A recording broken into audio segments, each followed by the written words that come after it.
पुरानी घाटी के किनारे बसा था मयापुर नाम का गांव। यह गांव देखने में शांत और सुंदर था, लेकिन गांव की सीमा के आगे फैला काला घना जंगल किसी डरावने राज्य को छुपाए बैठा था।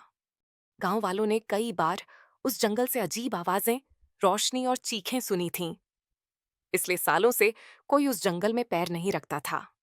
मयापुर में रहने वाला एक 12 साल का बच्चा आरव अपने माता पिता के साथ मिट्टी के बने छोटे से घर में रहता था।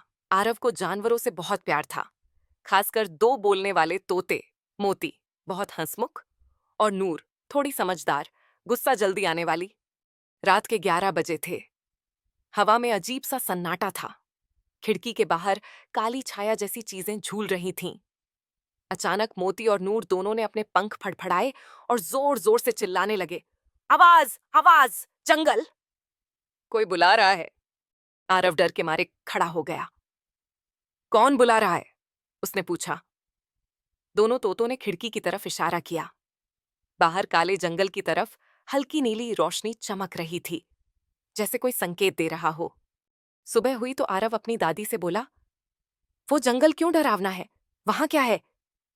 दादी कांपते हुए बोली, बेटा, उस जंगल में कभी मानव नहीं जाता। वहां एक शापित आत्मा रहती है। कहा जाता है कि कई साल पहले वहां कोई जादूगर रहा करता था। उसके मरने के बाद जंगल में अजीब अजीब चीजें होने लगीं। जो भी अंदर जाता है वापस नहीं आता। मोती और नूर दादी की बात सुनकर भी डरने के बजाय उत्साहित हो गए। मोती, चलो, एडवेंचर। नूर, नहीं, खतरनाक। मोती, वरी हमें बुलाया जा रहा है। आरव चौंका। तुम दोनों को कैसे पता क्या है जंगल में? नूर धीरे से बोली, कल रात किसी ने हमारा नाम लेकर हमें बुलाया। ऐसा पहली बार हुआ है। बुलावे का रहस्य और रहस्यमयी प्रतीक। शाम होते ही मोती फिर से खिड़की के पास उड़ा और बोला, फिर वही आवाज, तुरंत चलना होगा। खिड़की के नीचे जमीन पर लाल मिट्टी से एक पुराना जादुई चिन्ह बनाया हुआ था। आरव ने उसे पहले कभी नहीं देखा था। वो जैसे जैसे पास गया, उसका दिल तेज धड़कने लगा। जंगल की पहली सीमा। तीनों डरते डरते काले जंगल की ओर बढ़े। अंदर घुसते ही ठंडी हवा ने आरव की गर्दन को छुआ। ऊपर पेड़ों की शाखाएं ऐसे हिल रही थीं, मानो कोई इंसान छिप कर देख रहा हो। नूर, ये जगह ठीक नहीं लग रही। कुछ तो गलत है। मोती, लेकिन हमें पता करना ही होगा किसने बुलाया। जंगल में अजीब अजीब फूल खुद ब खुद खुलते और बंद होते थे। जमीन पर पत्ते ऐसे कांपते जैसे किसी ने उन्हें छुआ हो। अचानक एक पुराना पत्थर का स्तंभ दिखा। उस पर वही जादुई चिन्ह उकेरा हुआ था और बीच में लिखा था, दूसरा द्वार खोलो तभी सच मिलेगा। आरव ने डरते हुए पत्थर को छुआ तो पूरा जंगल थोड़ी देर के लिए हिल गया। हवा तेज होने लगी। रोशनी नीली हो गई। पहली आत्मा का प्रकट होना। पेड़ों के बीच से एक काली धुंध निकली और धीरे धीरे इंसानी रूप ले लिया। वह एक बूढ़ी मां जैसी दिख रही थी, पर उसका चेहरा आधा जला हुआ था। उसने फुसफुसाकर कहा, तो तोतो वाले लड़के, तुमने मेरी मुक्ति की शुरुआत कर दी। आरव पीछे हट गया। मोती और नूर उसके कंधों पर चिपक गए। नूर, हमें यहां नहीं रहना चाहिए।